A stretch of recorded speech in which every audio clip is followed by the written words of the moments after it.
ঠিক বিকাল 4টে নিউজ 18 বাংলায় নিউজ 18 প্রাইম নিয়ে আপনাদের সঙ্গে রয়েছে আমি তমশ্রী। আজ শুরুতেই যে গুরুত্বপূর্ণ খবরের দিকে নজর রাখতে হবে। অরূপ বিশ্বাসের পদত্যাগ, ক্রীড়ামন্ত্রীর পদ থেকে ইস্তফা দিয়েছেন অরূপ বিশ্বাস। তদন্ত শেষ না হওয়া পর্যন্ত অরূপকে অব্যাহতি, মুখ্যমন্ত্রীকে চিঠিতে ইস্তফার ইচ্ছে প্রকাশ করেছেন অরূপ বিশ্বাস।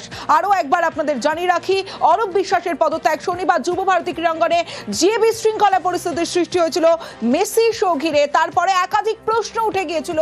এবার অরূপ বিশ্বাসের পদত্যাগ, ক্রীড়ামন্ত্রীর পদ থেকে ইস্তফা অরূপের। সরাসরি চলে যাব নিউজ রুম থেকে, রয়েছে আমার চিফ রিপোর্টার তুহিন দাসচন্দ্র। কথা বলবো তুহিনের সঙ্গে। তুহিন, যে বিষয়টা, যে শনিবারের যে ঘটনা ঘটেছিল এবং যে ম্যাসাকার পরিস্থিতির সৃষ্টি হয়েছিল, তারপরে অরূপ বিশ্বাসের ভূমিকা নিয়েও যারা ফুটবল প্রেমীরা, যারা কাছ থেকে মেসিকে দেখতে পাননি, তারা একটা প্রশ্ন তুলে দিয়েছিলেন। তারপরে অরূপ বিশ্বাসের এই ইস্তফা। ক্রীড়ামন্ত্রী অরূপ বিশ্বাস ইস্তফা দিয়েছেন। মুখ্যমন্ত্রী মমতা বন্দ্যোপাধ্যায়কে কিছুক্ষণ আগে চিঠি লিখে ইস্তফার ইচ্ছে প্রকাশ করেছিলেন অরূপ বিশ্বাস।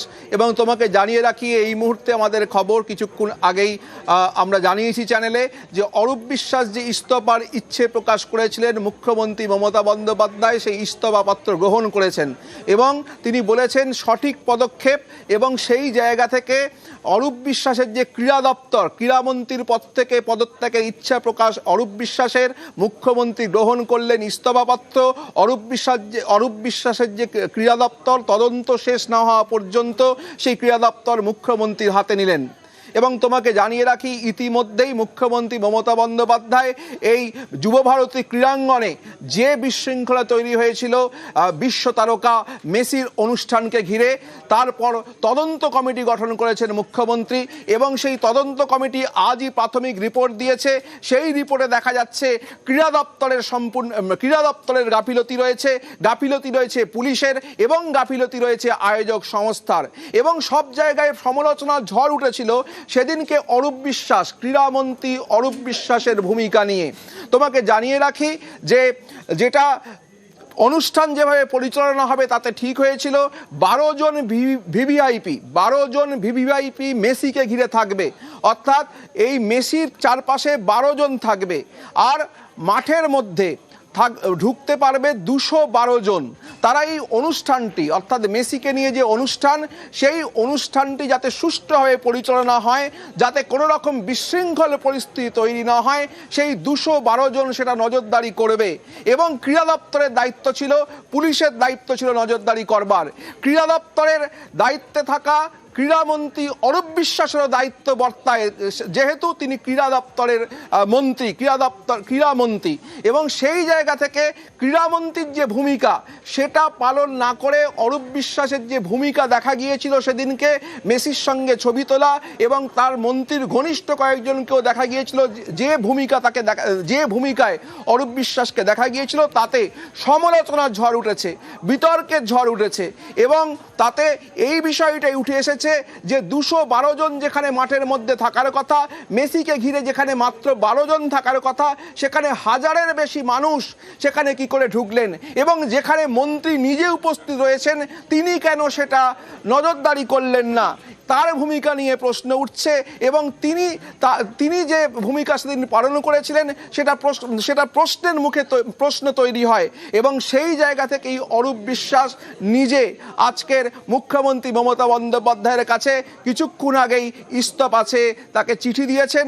এবং চিঠি দিয়ে তিনি জানিয়েছেন নিরপেক্ষ তদন্তের স্বার্থে, অর্থাৎ মুখ্যমন্ত্রী মমতা বন্দ্যোপাধ্যায় যে তদন্ত কমিটি গঠন করেছেন, সেই তদন্ত কমিটি ইতিমধ্যে তদন্ত করছে, সে নিরপেক্ষ তদন্তের স্বার্থে তিনি ইস্তফা দিতে চান। এবং তার ভূমিকা নিয়ে যে প্রশ্ন উঠছে, সেটা স্বাভাবিকভাবেই মুখ্যমন্ত্রী মমতা বন্দ্যোপাধ্যায় বা রাজ্য সরকারের পক্ষ থেকে বা তৃণমূল দলের পক্ষ থেকেও ভালোভাবে নেওয়া হয়নি। তার কারণ তুমি জানো যে ইতিমধ্যেই বেশ কিছু কড়া পদক্ষেপ নিয়েছে রাজ্য সরকার, এবং সেই জায়গা থেকে এই অরূপ বিশ্বাসের ইস্তফা এবং তা গ্রহণ করেছেন মুখ্যমন্ত্রী মমতা বন্দ্যোপাধ্যায় কিছুক্ষণ আগেই।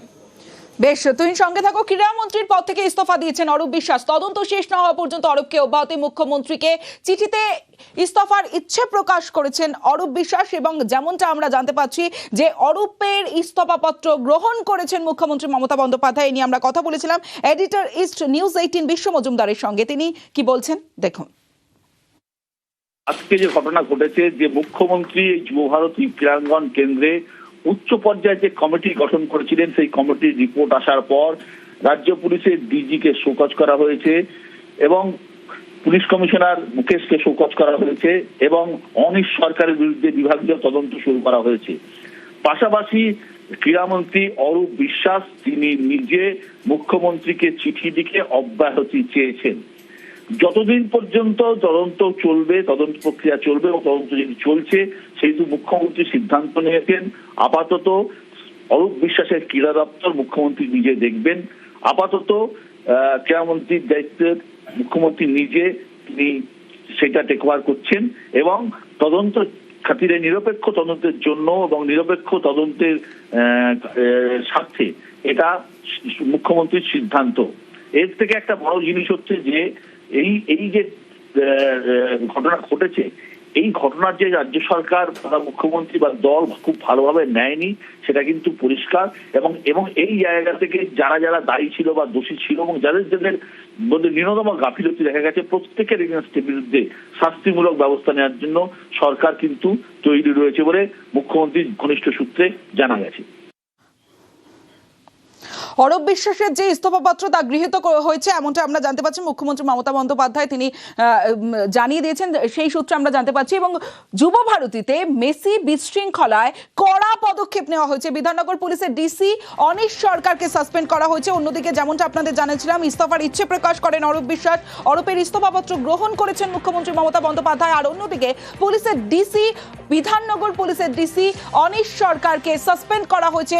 অনিশ সরকারের বিরুদ্ধে বিভাগীয় তদন্ত শুরু হয়েছে ইতিমধ্যেই। আমার সঙ্গে আমার প্রতিনিধি রয়েছে, কথা বলবো। রাজ্য পুলিশের ডিজি রাজীব কুমারকেও শোকজ করা হয়েছে। শোকজ বিধাননগরের পুলিশ কমিশনার মুকেশ কুমারকেও। বিস্তারিত আপডেট দেবে আমার সঙ্গে সোমরাজ বন্দ্যোপাধ্যায় রয়েছে। সোমরাজ, একদিকে যেমন অন্যদিকে ক্রীড়া দফতরকে নিয়ে যেমন একটা গাফিলতি রয়েছে, সেই খবর যখন সামনে এসেছে, অরূপ বিশ্বাসের ভূমিকা নিয়ে যখন প্রশ্ন তুলেছেন ফুটবল প্রেমীরা যারা মেসিকে দেখতে পারেননি, সেই জায়গাতে এত পুলিশ মোতায়েনের পরেও এই বিশৃঙ্খলা সৃষ্টি হওয়ার পর পুলিশের ভূমিকা নিয়েও একটা প্রশ্ন উঠে যায়।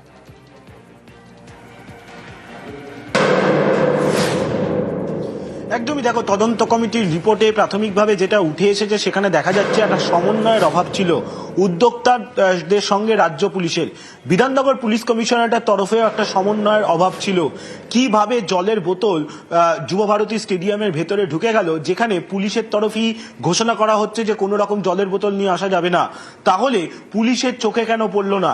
এই যে লিওনেল মেসি মাঠ ছেড়ে বেরিয়ে যাওয়ার পর মাঠে ভাঙচুরের ঘটনা ঘটলো, এই ঘটনায় পুলিশ কেন আটকাতে পারলো না? তাহলে কি পুলিশের গোয়েন্দা রিপোর্টও কোথাও না কোথাও ব্যর্থ ছিল? এবং গোটা বিষয়টি নিয়ে পুলিশের ভূমিকা নিয়েও প্রশ্ন উঠেছে। আর সেই কারণেই রাজ্য পুলিশের ডিজি রাজীব কুমারও গোটা ঘটনায় দায় এড়াতে পারেন না বলেই মনে করা হচ্ছে এবং সেই কারণেই রাজ্য পুলিশের ডিজি রাজীব কুমারকে শোকজ করা হয়েছে। 24 ঘন্টার মধ্যে তাকে শোকজের উত্তর দিতে বলা হয়েছে। পাশাপাশি বিধাননগর পুলিশ কমিশনারেটের পুলিশ কমিশনার মুকেশকেও শোকজ করা হয়েছে, তাকেও 24 ঘন্টার মধ্যে উত্তর দিতে বলা হয়েছে। যুব ভারতী ক্রীড়াঙ্গনে গত শনিবারে লিওনেল মেসির যে ইভেন্ট, সেই ইভেন্টের যাবতীয় দায়িত্ব পরিচালনার জায়গা ছিল এই আইপিএস অফিসার বিধাননগর ডিসির অনিশ সরকারের ওপর এবং সেই কারণে তার যে দায়িত্ব পরিচালনার কথা ছিল সেখানেও গাফিলতি উঠে এসেছে। আর সেই কারণেই তাকে সাসপেন্ড এবং তার বিরুদ্ধে ডিসিপ্লিনারি প্রসিডিং শুরু হচ্ছে। ক্রীড়া দপ্তরের অনুমতি নিয়েই যুব ভারতী ক্রীড়াঙ্গনে এই অনুষ্ঠান করা হয়েছিল। সেক্ষেত্রে তদন্ত কমিটি মনে করছে ক্রীড়া দপ্তরও তার দায় এড়াতে পারে না। ক্রীড়া দপ্তরের প্রধান সচিব তিনি সেদিন শনিবার মাঠেই উপস্থিত ছিলেন, তার উপস্থিত থাকাকালীন এই ঘটনা ঘটেছে। ফলত সেই জায়গায় দাঁড়িয়ে ক্রীড়া দপ্তরের সচিবকেও শোকজ করা হয়েছে। যুব ভারতী ক্রীড়াঙ্গনের সিইও তাকে অপসারণ করা হয়েছে। আর সবশেষে 4 সদস্যের এসআইটি গঠন করা হয়েছে। যে এসআইটি পুলিশের কি গাফিলতি ছিল সেটাও যেমন খতিয়ে দেখবে, তেমনি আয়োজক সংস্থা এবং তার সঙ্গে পুলিশের কোথায় সমন্বয়ের অভাব তৈরি হয়েছিল, এছাড়াও কারা যুব ভারতীর ভেতরে লিওনেল মেসি বেরিয়ে যাবার পর মাঠে কার্যত তাণ্ডব চালালো, ভাঙচুরের ঘটনা ঘটালো, এরা কারা ছিলেন এটাও তদন্ত করবে 4 সদস্যের এসআইটি এবং তাদের অতি দ্রুত তদন্ত করে রিপোর্ট দেওয়ার নির্দেশে দেওয়া হয়েছে। যে এসআইটিতে রয়েছেন রাজ্যের এডিজি আইন শৃঙ্খলা জাভেদ শামীম, রাজ্য পুলিশের এডিজি সাউথ বেঙ্গল সুপ্রতিম সরকার, রাজ্যের নিরাপত্তা অধিকর্তা পীযূষ পান্ডে এবং ব্যারাকপুর পুলিশ কমিশনারেটের পুলিশ কমিশনার মুরলীধর। এই 4 চারজন আইপিএস কে নিয়ে এসআইটি খুব শীঘ্রই তাদের রিপোর্ট দেওয়ার নির্দেশ দেওয়া হয়েছে। ইতিমধ্যেই সেই এসআইটি সদস্যরা কাজও শুরু করেছেন বলে নবান্ন সূত্রে জানা যাচ্ছে। ফলত সব মিলিয়ে এই ঘটনায় যে গাফিলতি ছিল সেই গাফিলতির কারণে কোনো আধিকারিককেই যে রেয়াত করা হবে না সেই বার্তায় এদিনের এই শাস্তিমূলক পদক্ষেপের মাধ্যমে গোটা প্রশাসনকে দেওয়া হলো নবান্নের তরফে বলেই মনে করা হচ্ছে। বেশ, যুব ভারতী বিশৃঙ্খলায় করা রাজ্য তদন্ত কমিটির পরামর্শে সিট গঠন জানালেন মুখ্য সচিব মনোজ পান্থ। যেহেতু এর মধ্যে বেশিরভাগ পুলিশিং এর ইনভেস্টিগেটিভ পার্ট আছে, সেই জন্য আমরা ইন্ডিপেন্ডেন্ট 4 জন 3 জন যতই গভর্নমেন্ট ঠিক করবে সিনিয়র পুলিশ অফিসার্স কে দিয়ে একটা স্পেশাল ইনভেস্টিগেশন টিম থাকবে, যারা ওখানে ছিল, যাদের হওয়ার কথা নেই, কেন ওখানে ছিল, ও অন্য যে ব্যবস্থাপনার ক্ষেত্রে কি কি করা হয়েছিল এর উপরে পুরো ডিটেইল ইনভেস্টিগেশন এসআইটি করবে।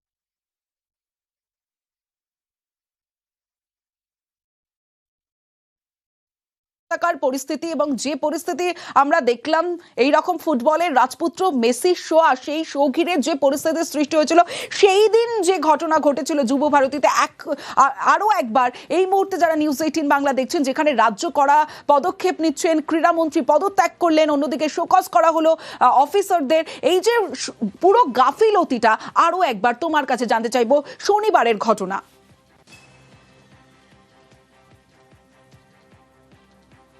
দেখো, গত শনিবার দিন মেসির ইভেন্টকে কেন্দ্র করে পুরোটাই মিসম্যানেজমেন্ট হয়েছে, একাধিক গাফিলতি রয়েছে এবং প্রত্যেকটা পয়েন্ট ধরে আলোচনা করলে আমরা যে 2-3 দিন ধরে যা দেখাচ্ছি, গাফিলতির দায়ভার কার্যত সবার। সেটা অবশ্যই ক্রীড়া দপ্তরের, অবশ্যই স্থানীয় পুলিশ প্রশাসনের, অবশ্যই উদ্যোক্তাদের। মেসিকে নিয়ে আসার পর যা প্ল্যান করা ছিল কোনোটাই এক্সিকিউট করা হয়নি। এডি কাট আউট দিয়ে মেসি প্রবেশের পর আচমকা তাকে ঘিরে ধরেন একাধিক ব্যক্তি। তারা কারা? একদিকে ছিলেন যারা নিরাপত্তার দায়িত্বে থাকা, গেটে নিরাপত্তা করছিলেন বা মাঠের ভেতর নিরাপত্তা ছিলেন, তারা চলে যান। মেসির জন্য যে কেন্দ্রীয় বাহিনী নিরাপত্তা ছিল তারা তো ছিলেন, রাজ্য পুলিশের তরফ থেকে যারা দায়িত্বে ছিলেন তারাও চলে যান, এবং অবশ্যই যারা ইভেন্ট ম্যানেজমেন্টে ছিলেন তাদের একাধিক লোক, উদ্যোক্তা যারা ছিলেন শতদ্রু দত্ত সহ তাদের কয়েকজন লোক, এছাড়া একাধিক ফটোগ্রাফার ছিলেন, রাজ্যের ক্রীড়ামন্ত্রী ছিলেন, ক্রীড়ামন্ত্রীর পরিচিত অনেকে ছিলেন, এবং আলটিমেট মাঠে তাদেরকে ছবি তোলানোর বিষয়টাই হচ্ছিল। এই ঘটনা যখন ঘটে এবং যখন ফটোগ্রাফাররা ছবি পাচ্ছেন না, বিশৃঙ্খলা শুরুতেই শুরু হয়ে যায়, তখন থেকেই অস্বস্তি বোধ করতে থাকেন মেসি। পুরো মাঠটা ঘুরে আসতে 700 মিটার লাগে, সেই জায়গায় মাত্র 50-60 মিটার ঘোরার পরেই মেসির নিরাপত্তা রক্ষী তিনি বলেন বা তার সিকিউরিটি যে দায়িত্বে আছেন যে এই পরিস্থিতিতে মেসির সাথে বা মেসিকে রাখা সম্ভব নয়। 1 ঘন্টা 25 মিনিট 1 ঘন্টা 25 মিনিট মেসি থাকার কথা ছিল যুবভারতীতে, বদলে 22 মিনিটের মধ্যে মেসি বেরিয়ে চলে যান। মেসি যখন বেরিয়ে যাচ্ছেন তখনই জলের বোতল পড়া শুরু হয়ে গেছে। মেসির গাড়ি এডি কাট আউটে দাঁড়িয়ে রয়েছে। এহেন পরিস্থিতিতেও যেটা দেখা যায় যে তখন অরূপ বিশ্বাস তিনি বোঝানোর চেষ্টা করছেন যে মেসিকে যদি ফিরিয়ে আনা যায়, কিন্তু কোনোভাবেই মেসির নিরাপত্তা রক্ষী তখন যারা ছিলেন, ডিজি ছিলেন, কেউই তখন রাজি হচ্ছিলেন না। আলটিমেট মেসি বেরিয়ে যান। তো সব মিলিয়ে গাফিলতি শুরু হয়েছিল মাঠে অতিরিক্ত লোক ঢুকেছিল, এবং মাথায় রাখতে হবে একটা গুরুত্বপূর্ণ পয়েন্ট, এই মেসি ইভেন্টকে কেন্দ্র করে ক্রীড়া দপ্তরের সঙ্গে রাজ্য পুলিশ প্রশাসনের সঙ্গে লাস্ট 3 থেকে 6 মাস রোজ বৈঠক হয়েছে। প্রায় সব বৈঠকে সব প্রতিনিধিরা ছিলেন, তাই কি হবে না হবে সব পারমিশন দেওয়া হয়েছে প্রশাসনের পক্ষ থেকে, টিকিটের স্ট্যাম্পিং করা হয়েছে প্রশাসনের পক্ষ থেকে। মাঠে জল কিভাবে ঢুকলো সেখানেও প্রশাসন এবং পুলিশ প্রশাসনের গাফিলতি থাকে। যুবভারতীর ভেতরে ক্রীড়া দপ্তরের অনুমতি ছাড়া জলের টেন্ডার হলো, পুলিশের অনুমতি ছাড়া জল প্রবেশ করলো, এটা কার্যত অসম্ভব বিশ্বাস করা। তাই দোষী একাধিক ব্যক্তি, একাধিক ফল্ট রয়েছে, সেই ফল্টের জন্যই তদন্ত হচ্ছে। তবে প্রাথমিক রিপোর্ট অনুযায়ী বোঝাই যাচ্ছে সেদিন কার্যত একটা বিভীষিকা হয়েছিল, যার ফলস্বরূপ যুবভারতীর মাঠে ভাঙচুর, এবং সেই ঘটনায় বাংলার মুখ বিশ্ব ফুটবলের মানচিত্রে হেট হয়ে যায়। সব মিলিয়ে 13 তারিখ 13ই ডিসেম্বর বাংলার ফুটবলের জন্য একটা কালিমালিপ্ত দিন, এবং বোঝাই যাচ্ছে তদন্ত রিপোর্টগুলো দেখে যে কি পরিমাণ মিসম্যানেজমেন্ট হয়েছিল মেসির ইভেন্ট ঘিরে। বেশ বোঝা যাচ্ছে ইরান। অন্যদিকে আপনাদের যেমনটা জানাচ্ছিলাম যে শুধুমাত্র একদিকে বিধাননগর পুলিশের ডিসি অনিশ সরকারকে সাসপেন্ড করা হয়েছে, শুধু তাই নয়, রাজ্য পুলিশের ডিজি রাজীব কুমারকে শোকজ করা হয়েছে, বিধাননগরের পুলিশ কমিশনার মুকেশ কুমারকেও শোকজ করা হয়েছে। সরাসরি চলে যাব, অনুপ রয়েছে আমার সঙ্গে, অনুপের সঙ্গে কথা বলবো। অনুপ, সত্যি এই রকম একটা মেগা ইভেন্ট এবং মানে এই রকম একটা ইভেন্টে যাদের দায়িত্ব তাদের বিরুদ্ধেও তো গাফিলতির একটা প্রশ্ন উঠে যাচ্ছে, গাফিলতির একটা প্রশ্ন তুলে দিয়েছিলেন সেই সময় যারা দর্শকরা মাঠে উপস্থিত ছিলেন, তাদের ক্ষোভে একটা এই বিষয়টাও তো উঠে এসেছিল যে এই যে মিসম্যানেজমেন্ট, যেখানে পুলিশের দায়িত্ব সমস্তটা সামলানো, সেখানে এই রকম একটা ম্যাসাকার পরিস্থিতি।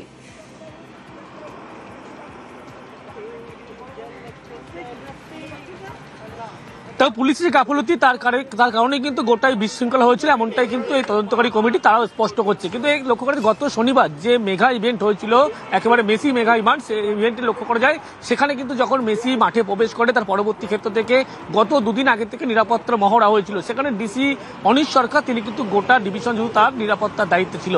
সেক্ষেত্রে যখন মেসি মাঠে প্রবেশ করে তার পরবর্তী ক্ষেত্রে কারা কোন কে থাকবে, মেসি যখন মাঠে থাকবে কারা কারা থাকতে পারবে, এই গোটা লিস্ট নিয়ে কিন্তু চূড়ান্ত একটা ধোঁয়াশা ছিল। তার পরবর্তী ক্ষেত্রে যখন তদন্ত কমিটি তারা যখন গোটা ঘটনাস্থল পরিদর্শন করে বা একাধিক ব্যক্তিকে জিজ্ঞাসাবাদ বা পুলিশি রিপোর্ট পায়, সেখান থেকে তারা স্পষ্ট হয় যে পুলিশি গাফলতির কারণে কিন্তু এই মেসি ইভেন্টে গোটা বিশৃঙ্খলার পরিস্থিতি হয়েছিল। এর পরবর্তী পদক্ষেপ অনুযায়ী দেখা গেল যে রাজ্য পুলিশের ডিজি তাকে যেমন শোকজ করা হলো, অন্যদিকে পুলিশ কমিশনার বিধাননগর মুকেশ কুমার তাকে শোকজ করা হলো, এবং যিনি নিরাপত্তা সেদিন থেকে দায়িত্বে ছিলেন গোটা, এবং ইতিমধ্যে ডিসি অনিশ সরকার তাকে যেমন সাসপেন্ড করা হলো, শুধু তাই নয় তার বিরুদ্ধে কিন্তু বিভাগীয় তদন্তের নির্দেশ দেওয়া হলো। রাজ্যের এই নজিরবিহীন পদক্ষেপ এমনটা বলা চলে, তার কারণ এই গোটা পরিস্থিতি যখন হয়েছিল তখন সেক্ষেত্রে কি অ্যারেঞ্জমেন্ট ছিল, পুলিশের অ্যারেঞ্জমেন্টে একাধিক খামতি ছিল। মাঠের মধ্যে আগের দিন রাতে জলের বোতল প্রবেশ করলো, সেক্ষেত্রে তার কাছে কেন খবর ছিল না, এরকম একাধিক তথ্য কিন্তু পায়। এর পরবর্তী ক্ষেত্রে এই রিপোর্ট দেওয়ার পরেই পুলিশের পক্ষ থেকে যখন এই রিপোর্ট একাধিক দেওয়া হয়েছিল, পরবর্তী ক্ষেত্রে রিপোর্ট পেশ করে যে তদন্ত কমিটি গঠন করে তারা, এবং তারপরে রাজ্যের পক্ষ থেকে নজিরবিহীন পদক্ষেপ নেওয়া হয় এবং এই একাধিক যে পুলিশের উচ্চপদস্থ আধিকারিক তাদের শোকজ করা হয়, এবং যিনি দায়িত্বে ছিলেন অর্থাৎ অনিশ সরকার ডিসি বিধাননগর তাকে সাসপেন্ড করা হয়, তার বিরুদ্ধে বিভাগীয় তদন্তের নির্দেশ দেওয়া হয়। বেশ,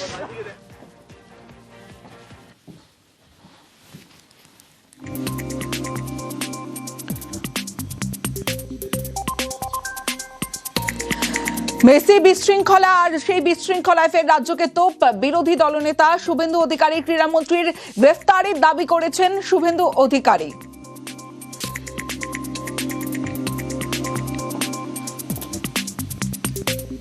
কলকাতাতে আন্তর্জাতিক প্লেয়ার নক্ষত্র মেসিকে নিয়ে কি হলো আপনারা দেখলেন। এটাও কয়েকশো কোটি টাকার চুরি। ডিজিপি রাজীব কুমারকে শোকজ। ও আইওয়াস রাজীব কুমার এই রাজ্যের অলিখিত হোম মিনিস্টার। আইওয়াস বলল অরূপ বিশ্বাস তাকে পদত্যাগ করতে বলা হয়েছে। আরে পদত্যাগে কিছু হবে না মুখ্যমন্ত্রী, আমরা গ্রেফতার চাই অরূপ বিশ্বাস এবং সুজিত বসু। টাকা আপনাকে ফেরত দিতে হবে। আপনি দর্শকদের পিটিয়েছেন আপনার পুলিশ, আবার জেলে পুরেছেন, আগে তাদের জামিন দিন। যুব ভারতের বিশৃঙ্খলা নিরপেক্ষ তদন্তে রাজধর্ম পালন মুখ্যমন্ত্রীর মন্তব্য তৃণমূল নেতা কুণাল ঘোষের। মেসিকে নিয়ে যে ঘটনা, তাতে রাজধর্ম পালন করেছেন মুখ্যমন্ত্রী মমতা বন্দ্যোপাধ্যায়। পরপর কড়া পদক্ষেপ নিয়েছে। একদিকে ডিজি রাজীব কুমার, সিপি বিধাননগর মুকেশ কুমারকে শোকজ করা, একাধিক পদাধিকারীর বিরুদ্ধে ব্যবস্থা নেওয়া থেকে শুরু করে সিট গঠন, দক্ষ অফিসারদের নিয়ে সিট গঠন। একের পর এক খারাপ ঘটনা বাম জমানায়, কখনো ক্রীড়া ক্ষেত্রে, কখনো যুবা ভারতীকে কেন্দ্র করে দুষ্কৃতি আখড়া, জবরদখল, জমি কেলেঙ্কারি, এই সব হয়েছে। কিন্তু আজ পদক্ষেপ নিতে শুরু করে মমতা বন্দ্যোপাধ্যায় রাজধর্ম পালন করেছেন।